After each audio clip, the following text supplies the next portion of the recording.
நம்மளோட ஸ்டால்ட்டோட டேங்க்ல வந்துட்டு நீமோ ஃபிஷ் விடுங்க அப்படின்னு சொல்லி நம்ம சப்ஸ்கிரைபர் வந்து எல்லாருமே பயங்கரமாக இன்சிஸ்ட் பண்ணிட்டே இருந்தாங்க. அதுக்குரிய டைம் வந்து கூடிய சீக்கிரத்தில் வந்துருச்சு. ஸோ எஸ், இந்த வட்டம் நான் மீன் கடைக்கு போயிருந்தப்ப அங்கே நிறையா குட்டி குட்டியான நீமோ ஃபிஷ் வந்துருந்துச்சு. ஸோ அதுலேருந்து ஒரு பேட்ச் வந்து பயங்கர கலர்ஃபுல்லாக இருந்தது. ஸோ இதில் இருந்துட்டு ஒரு மீன் சூஸ் பண்ணுவோம் அப்படின்னு சொல்லிட்டு ஒரு மீனை மட்டும் நான் சூஸ் பண்ணி வாழ்ந்துட்டு வந்திருக்கேன். ஸோ ஏன் ஒரு மீன் வாங்குறேன் அப்படின்னா, இதுக்கு முன்னாடியே நான் 2 நீமோ ஃபிஷ் வாங்கியிருந்தேன். வாங்கிட்டு வந்த உடனேவே செத்து போச்சு. ஐ மீன் உடனே சாகலை, ஒரு மாதத்துலேயே செத்து போச்சு. என்னால் சரியாக வச்சிருக்க தெரில அப்படிங்கிற. ஸோ இந்த வட்டம் நான் வந்து ப்ராப்பராக செட் பண்ணியிருக்கேன். இந்த டேங்க் வந்து ஆல்மோஸ்ட் ஒரு 4 to 5 months வந்து ரன் ஆயிருக்கு. எல்லா மீனும் பயங்கரமாக நம்ம டேக் கேர் பண்ணியிருக்கோம். இந்த டைம் நம்மளால் அதை வளர்க்க முடியும் அப்படிங்கிற ஒரு கேரண்டியில் நான் வந்து எடுத்துகிட்டு வந்திருக்கேன். எடுத்துகிட்டு வந்தோடனே எப்பயும் போல் அக்ளமேட் பண்ணணும். அக்ளமேட் பண்ணியாச்சு. அக்ளமேட் பண்ண கையோட மீனை கொண்டே உள்ளே விட்டாச்சு. ஏற்கனவே அங்கே உள்ளே செட் ஆகிருக்கேன். நம்ம பிளாக் பாய்ஸ் வந்து இவங்களை வந்து ஃபஸ்ட்டு டிஸ்டர்ப் பண்ணுவாங்க. அதுக்கப்புறம் வந்து கொஞ்சம் கொஞ்சமாக தான் செட் ஆவாங்க.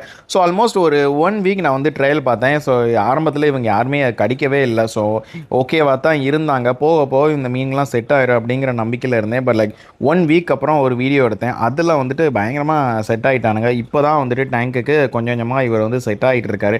ஆரம்பத்தில் ரொம்ப பயந்துக்கிட்டே தான் இருந்தார். கல்லுக்கு பின்னாடி போய் ஒளிஞ்சிக்கிட்டு இருந்தார். இப்போ வந்து ஓரளவு ஓகே ஆகிட்டார். ஸோ இந்த நீமோ ஃபிஷ்ஷை விட்டதுக்கப்புறம் நம்மளோட டேங்க் பயங்கர சூப்பராக ஆயிடுச்சு.